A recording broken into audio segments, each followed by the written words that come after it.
Ground zero महाविस्फोटक खोजी report. कफन बनाम रेत के नोट। हाईवे पर 17 घंटे तड़पती रही गरीब की लाश। बगल से गुजरते रहे माफिया के यमराज। आखिर किस महीने के रसूख में अंधी बहरी हो चुकी है सरकार।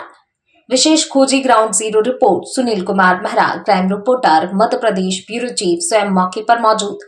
खुद मौके पर मौजूद ब्यूरो चीफ सुनील कुमार मेहरा की आंखों देखी संवेदनहीनता की क्रोनोलॉजी।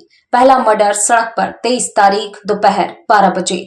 नरसिंहपुर जिले के साईखेड़ा थाना क्षेत्र अंतर्गत तुमरा कुया मार्ग पर तेज रफ्तार ओवरलोड और अनियंत्रित डंपर ने गरीब के लाल इंदर हरिजन को बेरहमी से कुचल दिया। इंदर की सांसें मौके पर ही थम गईं।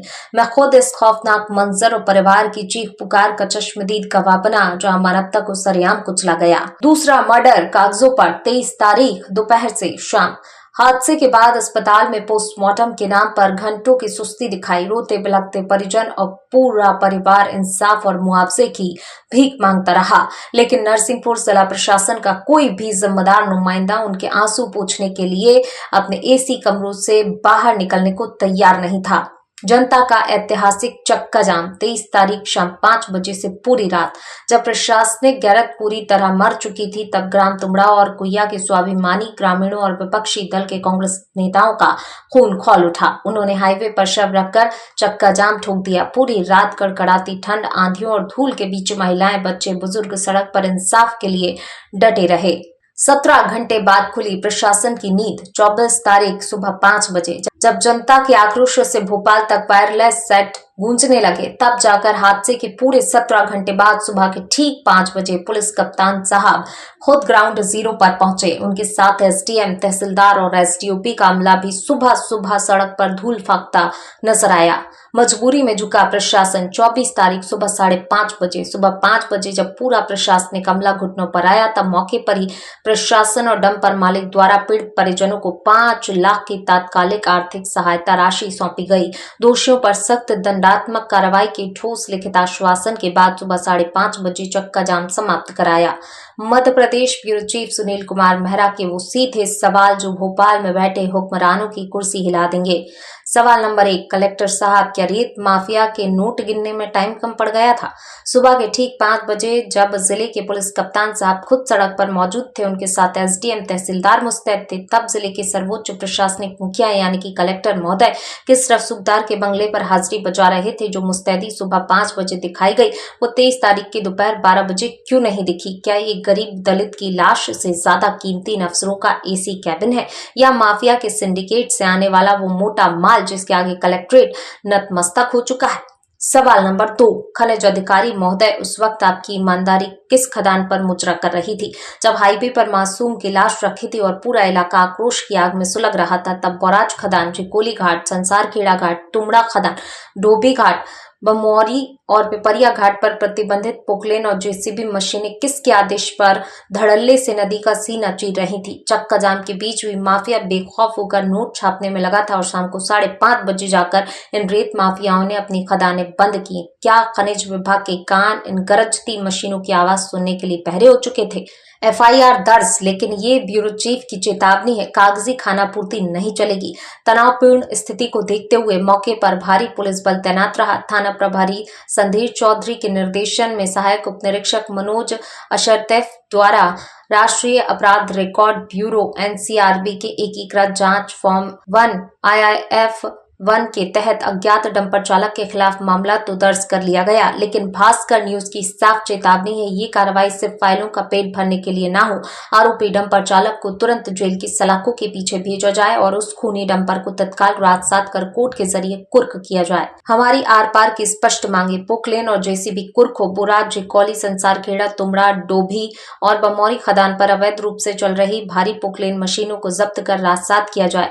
लापरवाह अफसरों को सस्पेंड करो। चक्का जाम और पश्चिम मातम के बीच अवैध उत्खनन को शह देने वाले और समय पर मौके पर न पहुंचने वाले लापरवाह खनिज अधिकारियों, संबंधित क्षेत्र के प्रशासनिक जिम्मेदारों पर सख्त विभागीय जांच बैठाकर सस्पेंड किया जाए। भास्कर न्यूज की पैनी नजर इस पूरी खबर पर शुरुआत से बनी हुई है, क्योंकि हम खुद ग्राउंड जीरो पर डटे थे। जब तक इस गरीब पीड़ित परिवार को मुकम्मल न्याय नहीं मिलता और इन खूनी खदानों का अवैध साम्राज्य पूरी तरह ध्वस्त नहीं होता, मध्य प्रदेश ब्यूरो चीफ सुनील कुमार मेहरा की ये खोजी कलम रुकने वाली नहीं है। कुइया ये चौराया है, हम यहाँ पे अभी हाल आए हैं और यहाँ पे लगातार 3 घंटे से यहाँ पे चक्का जाम की स्थिति है और यहाँ पे पुलिस प्रशासन भी यहाँ पे मौजूद है। हम उन परिवारों से बात करेंगे किस विषय को लेकर ये कहाँ जा रहे थे और किस बात को लेकर इनने चक्का जाम किया है। क्या नाम है आपका? मंजू। मंजू, क्या हो गया है? हाँ तो बच्चे का एक्सीडेंट हो गया, काम करने गया था पंचायत का, जी, ग्राम कौन सी पंचायत तुमड़ा का जी काम कर रहा था। जी तो लंच का समय हो गया था तो बच्चा घर पे खाना खाने के लिए आ रहा था, जी। तो इसके बीच में ये घटना घट गई है। बच्चे की उम्र कितनी होगी? बच्चे की उम्र मतलब 20 साल 21 के बीच में है। बाइक से जा रहा था? हाँ बाइक से है। तो आप क्या चाह रहे हो प्रशासन से? प्रशासन से यही चाह रहे हैं कि मतलब परिवार के लिए कुछ मदद मिल जाए तो अच्छा। पिताजी उनके विकलांग थे और माताजी की भी मतलब सीरियस रहती है। बहन उनकी मतलब उनका अगले साल पति मर गया था तो यहीं रहती था, यही भाई पालता था उनको। पूरे परिवार का पालन हाथ है, मतलब पूरा परिवार मतलब यही चला? हाँ पूरा परिवार यही इसी की बदौलत पूरे परिवार की गाड़ी चल रही थी। मतलब रोटी तुमड़ा तुमड़ा का है, मतलब उनके परिवार के लिए रोटी मिलती थी, यही लड़का देता था। चाहे कहीं से भी लाए, भड़िया से लाए, चाहे कहीं से लाए, यही लड़का बिल्कुल रोटी खिलवाता था।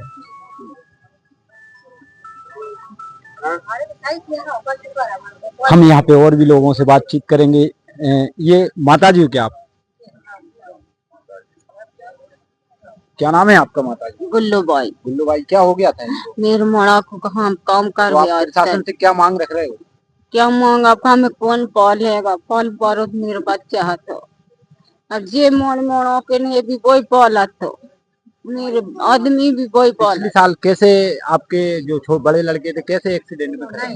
दमान था कैसे हो गए थे? ये सही हो गए थे। जा रहा था, बाल कटवावे जा रहा तो वो भी ट्रक से मारा गया है, उससे भी तो गुला हुआ था। रेत के डंपर वगैरह? नहीं एनटीपीसी के डंपर, ट्रक के डंपर जे है रेत के डंपर से। जी, अभी फिलहाल हुआ जो रेत के डंपर से जो अवैध उत्खनन चल रहा है रेत का, उसके कारण देख सकते हो वहाँ पे काफी ज्यादा यहाँ पे संख्या है और कम से कम 1-1.5 किलोमीटर की यहाँ पे लगातार यहाँ पे लंबी लाइन लगी हुई है।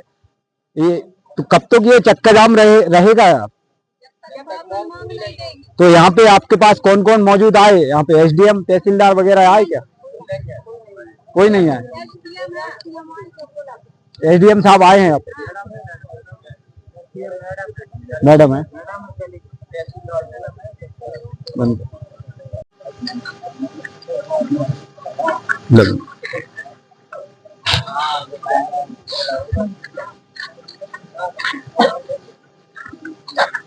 हम यहाँ के क्षेत्र के लोगों से भी बातचीत करेंगे, जो कि एक मजदूर का बच्चा एक्सीडेंट में जो खत्म हो गया है, हम सभी से बातचीत करेंगे।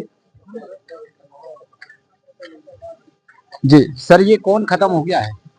शैलेश नाम का बेटा है जी, जो मजदूरी के लिए कहीं पंचायत में जा रहा था। जी, तो रेता वाला जो डंपर है वो लगातार घटनाएं हो रही हैं कि उस घटना में ये घटना भी उन्होंने कर दी। अभी कुछ दिन पहले ये बोराज घाट पे रेत माफियों ने एक पत्रकार को भी मारा था। हाँ जी, सुरक्षित नहीं है लोग अब यहाँ के। जी, और आप देख रहे हैं रेत के पूरे पूरे ढेर लगे हुए हैं। जी। तो मैं यही कहना चाहता हूँ प्रशासन से कि ऐसी जो घटनाएं होती हैं इनको इनके प्रति संवेदनाएं रखना चाहिए और इस परिवारों की मदद करवाना चाहिए उनको। तो यहाँ पे प्रशासन के कौन कौन अधिकारी यहाँ अभी तहसीलदार यहाँ पे प्रियंका जी जो है वो यहाँ आई थी और यहाँ के जो प्रभारी हैं चौधरी जी, उनसे भी हम लोगों ने कहा था, हमारे सम्मानीय मछली भैया ने भी उनसे कहा था और लगभग 2-2.5 घंटे से यहाँ बैठे हुए हैं भैया।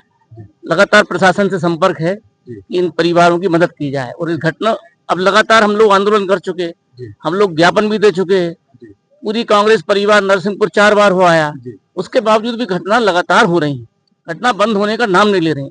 अंकुश खत्म हो गया है प्रशासन का, बिल्कुल डंफरों पे से कोई अंकुश नहीं है। छोटे छोटे 19 साल का बेटा है और पिछले साल भी उसका बहनोई खत्म हुआ था ये पुल पे। तो लगातार घटनाएं लगातार हो रही हैं, एक दिन भी नहीं आपका जा रहा होगा कि आप देख रहे होंगे घटनाएं ना हो रही।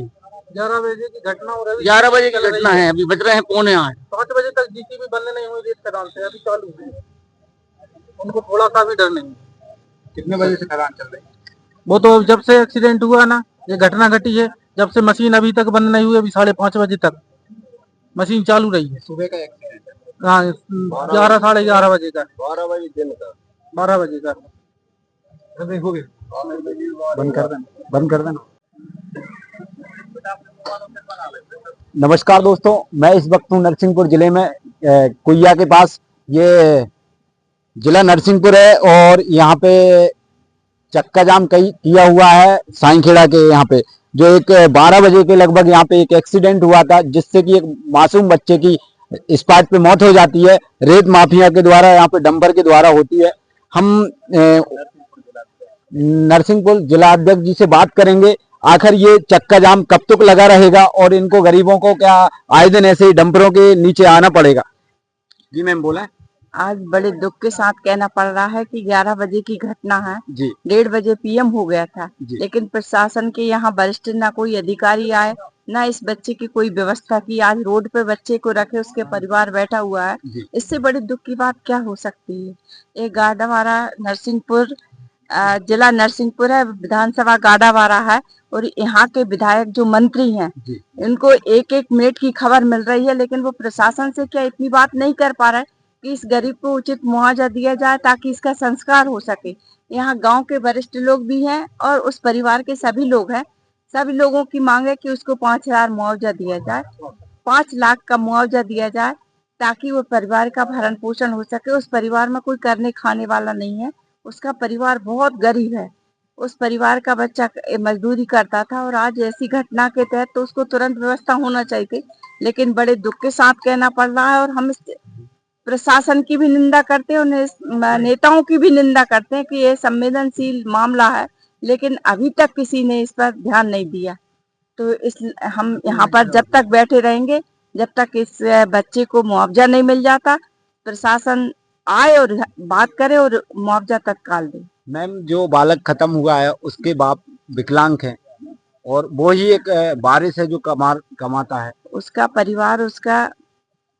परिवार में कोई नहीं है, उसके पिताजी विकलांग है, उसकी बहन विधवा है, उसके 2 बच्चे हैं। वो परिवार का पालन पोषण करने वाला, वो अकेला करने वाला था, पूरा परिवार पाल रहा था। आज उस बच्चे की मौत से एक मौत नहीं हुई, पूरा परिवार की मौत हो गई आज। तो हम चाहते कि उसको मुआवजा दिया जाए।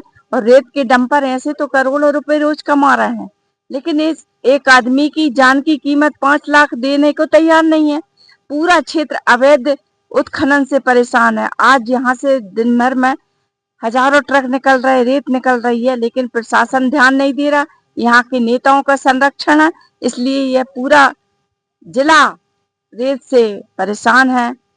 यहाँ की रेत का जो भंडारण हो रहा है। मैम, 5 बजे को एक्सीडेंट, 12 बजे करीब एक्सीडेंट होता है, लेकिन खदान 5:30 बजे तक भी लोकेशन GPS कैमरे से हमने देखा 5-5 पुकलैंड रेत में नर्मदा तट पे चल रही हैं और चलती आई हैं, अभी भी चल रही हैं शायद। तो उनको लोगों की जान की कीमत कहाँ है? उनकी नजरों में तो रेत उनको सब कुछ है। जब रेता से पैसा कमाएंगे वही तो वो खर्च चुनाव के टाइम खर्च करेंगे।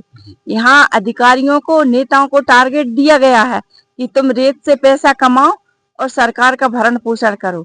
आज सरकार के पास पैसा नहीं है, यहाँ के नेता और अधिकारी इस रेत के पैसे से सरकार चला रहे हैं। मैम, यदि प्रशासन गरीब लोगों की मांग नहीं रखता है या बोलेगा रात भर बैठे, तो क्या रात भर आप धरना पे बैठेंगे? नहीं, हम लोग यहाँ रात भर बैठेंगे और यदि हम लोग मजबूर करा तो हम यही रोड पर उसका संस्कार यही करेंगे।